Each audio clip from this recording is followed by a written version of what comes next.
Pastor کوئی کلیسیا نجات یافتہ نہیں ہے۔ جی ناظرین، آپ نے اس پیاری بہن کی گفتگو کو سنا جو کہ پادریوں کے بارے میں ہے۔ ان کا کہنا یہ ہے کہ کوئی بھی چرچ جو ہے وہ نجات یافتہ نہیں ہے اور کوئی بھی پادری نجات یافتہ نہیں ہے، اور پادری غلط تعلیم دیتے ہیں، پادری ہدیے کھاتے ہیں، پادری دہ یکیاں کھاتے ہیں۔ اٹس اوکے، ایسا ہو رہا ہے، میں مانتا ہوں اس بات کو، لیکن میرا کہنا یہ ہے کہ اگر آپ کو اتنا ہی زیادہ شوق ہے پادریوں کو تعلیم دینے کا یا پادریوں کو سکھانے کا یا پادریوں کو ٹھیک کرنے کا، تو پھر آؤ کرو کانفرنس، کرو سیمینار، پادریوں کو اکٹھا کرو، کوئی خرچہ کرو اور اکٹھا کرو ان کو اور بتاؤ ان کو کہ کیا غلط ہے اور کیا صحیح ہے اور کیا بائبل کہتی ہے پادریوں کے بارے میں اور پادریوں کو کیا کرنا چاہیے یا کیا نہیں کرنا چاہیے۔ کرو کانفرنس۔ یہ آپ میڈیا کے اوپر بیٹھ کر جو ہے پادریوں کے بارے میں یہ بولتے رہتے ہو ایسا ہے ویسا ہے، پادری یہ کر رہے ہیں وہ کر رہے ہیں، جو صحیح طریقہ ہے نا پادریوں کو سمجھانے کا، پادریوں کو ٹھیک کرنے کا، وہ طریقہ یہ ہے کہ آپ ان کو جمع کرو، آپ ان کو اکٹھا کرو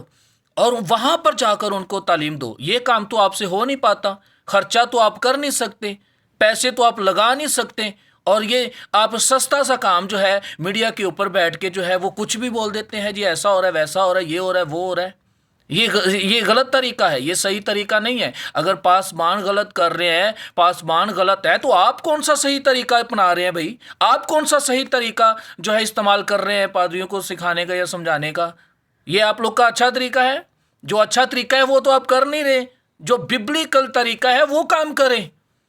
ٹھیک ہے؟ سمجھائیں، جا کے ان کو جمع کریں، ان کو اجلاس کریں، ان کے ساتھ بیٹھیں، خرچہ کریں، ان کو کوئی ہوٹل بک کروائیں یا ہوٹل چھوڑیں، آپ کوئی تمبو کناتا لگا لیں، کسی چرچ میں ہی پادریوں کو جمع کر لیں، سیمینار کر لیں اور وہاں پہ ان کو اکٹھا کر کے جو ہے بتاؤ ان کو کیا صحیح ہے کیا غلط ہے اور ان کو کیا کرنا چاہیے۔ اگر اتنا ہی زیادہ آپ کو شوق ہے پادریوں کو سمجھانے کا یا اتنا ہی زیادہ آپ کو شوق ہے پادریوں کو ٹھیک کرنے کا، آپ کہتے ہو جب تک ہمارے پادری ٹھیک نہ ہو جائیں، ہمارے لوگ ٹھیک نہ ہو جائیں، میں بولتی رہوں گی، میں چپ نہیں رہوں گی، تو اگر آپ کو اتنا ہی زیادہ شوق ہے بولنے کا، اتنا ہی زیادہ شوق ہے ٹھیک کرنے کا، تو پھر جمع کرو خادموں کو، آؤ پاکستان میں جمع کر کے ان کو بتاؤ کہ ان کو کیا کرنا چاہیے یا کیا نہیں کرنا چاہیے۔ فضول میں میڈیا کے اوپر بیٹھ کے فضول باتیں مت کیا کرو۔